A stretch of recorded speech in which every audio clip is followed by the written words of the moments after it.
Hi friends, welcome to our channel metro electro Bangla. আজকে আমি একটু আলোচনা করব যে যারা নতুন ওএলটি কিনবে ভাবছো, যে কী ধরনের ওয়েলটি কেনা যেতে পারে। তার মানে আজ থেকে প্রায় 7-8 বছর ধরে একটা ওয়েলটি হয়তো টানা চলছে, লাইন বেড়ে গেছে বা স্পিড বেড়ে গেছে, তোমাদের ওয়েলটি হ্যাং করছে। হ্যাঁ, মাঝে মাঝে হয়তো তোমাদের রিস্টার্ট মারতে হচ্ছে, না হলে লাইন চালু হচ্ছে না। তারপর অনেক ক্ষেত্রে কী হয়, ওএনইউ নতুন নতুন কাস্টমারকে লাইন দিতে যাচ্ছ, ওএনইউ হয়তো ধরছে না, তখন আবার কী হয়, নতুন এটাকে রিস্টার্ট মারলে তারপর রেজিস্টার হচ্ছে। তো বিভিন্ন ধরনের সমস্যা হচ্ছে পুরনো ওএলটিগুলো থেকে। তো তোমরা ভাবছো যে নতুন ওএলটি নেবে, কী ধরনের ওএলটি নিলে বেটার, জিপন নিলে বেটার নাকি ইপন নিলেও বেটার। তো এই বিষয়টা নিয়ে আমি আজকে আলোচনা করব। দেখো, মার্কেটে যেভাবে যা চলছে, অ্যানালাইসিস করে যা বোঝা যাচ্ছে যে তোমরা ডিপেন্ড করছে তোমাদের কাস্টমারের ক্যাপাসিটির উপরে তোমরা ইপন না জিপন নেবে। ঠিক আছে, যেমন কী ধরনের সেটা বলছি, যে অনেক আইএসপি আছে যে এখনও পর্যন্ত ভাবছে যে মিনিমাম 100 Mbps করতে, এর এর নিচে কোনো প্যাকেজ রাখবে না, যা হবে এর উপরেই। কিন্তু অপারেটরদের ইনফ্রাস্ট্রাকচারের জন্যে সেটা কিন্তু করা সম্ভব হচ্ছে না। এবার তুমি যদি বলো যে না, আমি একাই জিপন নেব, তুমি একা তো জিপন নিয়ে তো আইএসপির ইনফ্রাস্ট্রাকচার তুমি আইএসপির কনসেপ্টটা তুমি চেঞ্জ করতে পারবে না। সবারই চেঞ্জ করতে হবে, জিপনে কনভার্ট করতে হবে, তাহলে মিনিমাম 100 Mbps আসবে। তো সেই ক্ষেত্রে আমি যদি ধরি যে এখনও পর্যন্ত তোমরা 5 বছর তোমরা ওয়েট করতেই পারো, 5 বছর পরে হয়তো সবাই জিপনে কনভার্ট করবে, এখন যেভাবে স্পিড বাড়ছে। কিন্তু একটা ব্যাপার থাকে যে তোমরা যে এরিয়াতে ব্যবসাটা করছো, সেই এরিয়াতে তোমরা তো একটা আন্দাজ আছে যে 100 বা 150 বা 200 বেশি লাইন হবে না, 100% হবে না। আবার জিও এয়ারটেল যেভাবে ওরা বাড়াবাড়ি শুরু করেছে, যে দেখা গেল যে এর থেকে কমে যেতে পারে, বাট বাড়বে না। তো সেই ক্ষেত্রে আমার যেটা কনসেপ্ট, আমি যেটা করছি, তোমাদের সাজেস্ট করছি যে জিপন নিও না, বা ইপনটাই নেওয়াটাই বেটার। কারণ 1:64 তো সেরকম বেশি হবে না। দরকার পড়লে 8 পোর্টের নাও, 8 পোর্টের রিপোর্ট নাও। তোমাদের যদি 200 কাস্টমার থাকে, ম্যাক্সিমাম বলছি, ঠিক আছে, 200 কাস্টমার যদি থাকে, 8 পোর্টের রিপোর্ট নিয়ে নাও। তো 8 পোর্টের রিপোর্ট নিলে কী হবে, তুমি পার ফোনে তুমি 32টা 33টা করে দাও না, সমস্যা কী আছে? লাইন যতই বাড়ুক না কেন, স্পিড বাড়াক না আসবে, বা বাড়াতে থাক, কত বাড়াতে পারবে? 30টা 35টা করে দেবে, কমিয়ে দেবে। ঠিক আছে, তুমি ফালতু খরচা করতে লাভ নেই। 1 লাখ 2 লাখ টাকা তুমি খরচা করবে মিনিমাম। তো যে জায়গায় তোমার 50-55তে চলে আসবে 8 পোর্টের, সেই জায়গায় তোমাকে 8 পোর্টে নিতে গেলে প্রায় লাখের উপরে খরচা করতে হবে। এটা ভালো ওএলটি, অপটিলিঙ্ক যদি আমি ধরি, বা জেনেসিক্স যদি আমি ধরি, বা সায়োটেক যদি ধরি, 1,20,000 টাকা তো হবেই হবে। ঠিক আছে, আর সরি, বাংলাদেশের যে বিডিকম বা আছে, এগুলো কত রেঞ্জ আমি জানি না। তো আই এম ভেরি সরি, কারণ আমি তো ওয়েস্ট বেঙ্গলের বাসিন্দা, তো সেখানকার কী আছে সেটা আমি জানি না। আমি শুধু টেকনোলজিগুলো শেয়ার করি। আমি জানি বাংলাদেশে প্রচুর সাবস্ক্রাইবার আছে আমার, তো তাদেরকে শুধু আমি টেকনোলজিগুলো শেয়ার করতে পারি, কিন্তু কী ধরনের ওএলটি নিতে পারবে, বা কী কোম্পানি নিতে পারবে, ধরনটা বলে দিতে পারবো। কি কোম্পানি নেবে কি না হবে সেগুলো আমি তোমাদের হেল্প করতে পারবো না, কারণ তোমাদের এখানে কী চলে, কী দাম, সেগুলো আমার আইডিয়া একদমই নেই। ঠিক আছে, তো আমি তোমাদের শুধু এই আইডিয়া দিতে পারি যে কী টেকনোলজিটা তোমরা নিতে পারো, বা কী ধরনের নিতে পারো। ঠিক আছে, সেটা তোমরা নিতে পারো। তো তোমরা তোমাদের যেটা পছন্দ মতো, তোমাদের দেশের যে ওএলটিগুলো পাওয়া যাচ্ছে, সেই ওএলটিগুলো তোমরা নেবে। ঠিক আছে, তো আমি আবার ফিরে আসছি সেম কথাতে, যে জিপন যদি নাও, একটা 8 পোর্টের একটা জিপনের দাম 1,20,000 টাকা। ঠিক আছে, এটা মিনিমাম রেঞ্জ বলছি। আর সবথেকে কম দাম মেবি ইউনিওয়ে দিচ্ছে 1 লাখ টাকাতে। ঠিক আছে, আর 1 লাখ টাকা ইউনিওয়ে, সায়োটেক দিচ্ছে 1,20,000, জেনেসিক্স দিচ্ছে 1,20,000, 30 এরকম। তো অপটিলিঙ্কও এরকমই দাম আছে, 1,20,000 থেকে 30-এর মধ্যে, বা এর থেকেও বেশি হতে পারে।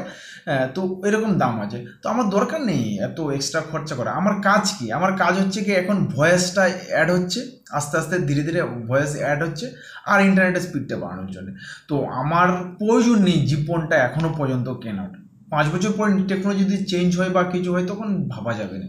কিন্তু 5টা বছর অন্তত পক্ষে আমি ইপন দিয়ে একটা যদি 8 পোর্টের ইপন 50-55 হাজার, ম্যাক্সিমাম 60,000 টাকা দাম নিয়ে একটা ভালো ওএলটি আরামসে চলবে, আমার লাখ টাকা খরচা করার কোনো প্রয়োজন নেই। ঠিক আছে, তো এইটা হচ্ছে ব্যাপার। আবার অনেকে আমাকে জিজ্ঞাসা করেছে যে 2 পোর্টের জিপন ওএলটি, তোমার 4 পোর্টের জিপন ওএলটি কোনটা নিলে বেস্ট হয়। দেখো, এখনও পর্যন্ত আমাদের অপারেটাররা ইউজ করছে, নেটলিঙ্কের ইউজ করছে, অপটিলিঙ্কেরও ইউজ করছে। 4 পোর্টের, আবার মাঝখানে দেখেছি ডিবিসিরও ইউজ করছে। তো প্রত্যেকের ভালোই আমি রেসপন্স পেয়েছি, খারাপ রেসপন্স পাইনি, কারণ এটা তো নতুন উঠেছে। তো এখনও পর্যন্ত এরকম বলিনি যে দাদা খারাপ হয়ে গেছে, চলছে না বা কিছু সমস্যা হচ্ছে, এরকম কিন্তু কিছু বলছে না। তো তার মানে কি জিনিসগুলো ভালোই চলছে। তো সে জায়গায় তোমার যদি ইচ্ছা হয় যে 4 পোর্টের জিপন নেবে তো নিতে পারো, কোনো সমস্যা নেই। কিন্তু 4 পোর্টের জিপন নিলে তোমার দাম এই পড়ে যাবে 70-80 হাজার টাকা মতো পড়ে যাবে মিনিমাম বলছে এটা, ঠিক আছে? 70 থেকে 80 হাজার টাকা পড়ে যাবে। তো আমার মনে হয় এটা বোকামো করা আর কিছু নয়। তুমি 70 থেকে 80 হাজার টাকা যদি খরচা করে 4 পোর্টের নাও, তাহলে তুমি তো 8 পোর্টে নিতে পারো আর 20-30 হাজার টাকা খরচা করে। বা এর থেকে তুমি একটা কাজ করো না, 80 হাজার টাকা তোমার দুটোই জীবন, তোমার দুটো ইপন ওয়েলটি চলে আসবে। তুমি 4 পোর্টে যদি ধরো 80 করে, একটা 4 পোর্টের ইপনের দাম আমাদের এদিকটাতে কলকাতায় যদি আমি ধরি, একটা 4 পোর্টের ওয়েল্টের দাম হচ্ছে 28,000 টাকা থেকে, 28,000, 25,000, এরকম 25,000 থেকে 28,000 টাকা শুরু, 25-28 থেকে শুরু হয়, সেখানে 30-35 থেকে শেষ হয় 4 পোর্টের ওয়েলটি, ঠিক আছে? এর থেকে বেশি দাম নেই, 35-এর উপরে দামই নেই, ঠিক আছে? তো সেই জায়গায় তুমি যদি দুটো নাও, তা দুটো নিলে হয়তো নেগোশিয়েট করে হয়তো 65-5 তুমি পেয়ে যেতে পারো। তুমি দুটো নিয়ে নিতে পারো, একটাকে ব্যাকআপ হিসেবে রেখে দিলে আর একটা চালালে, ওইটাই বেটার হবে।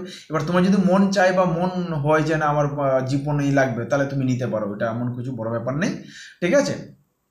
তো আশা করছি কেউ কোয়েশ্চেনগুলো করেছে তাদের আনসারগুলো তোমরা পেয়ে গেছো, যে এখন যদি তোমরা এই মুহূর্তে পুরনো ওয়েলটিগুলো বাদ দিয়ে নতুন কেনা ভাবছো, তো অবশ্যই এইগুলো ভাবতে পারো। আরেকটা আমি বলছি, কেউ যদি ইপন থেকে ইপনেই যদি কেনে, হ্যাঁ, কারণ জানো ইপন থেকে জিপনে কনভার্ট করতে গেলে প্রচুর টাকা খরচা, একদম একটা হচ্ছে গিয়ে জিপনের খরচা আছে, আরেকটা হচ্ছে গিয়ে যে আবার জিপনের যে এক্সপনগুলো কিনতে হবে, ওয়েনগুলো থাকলে চেঞ্জ করতে হবে, তো এগুলো হিউজ খরচা আছে।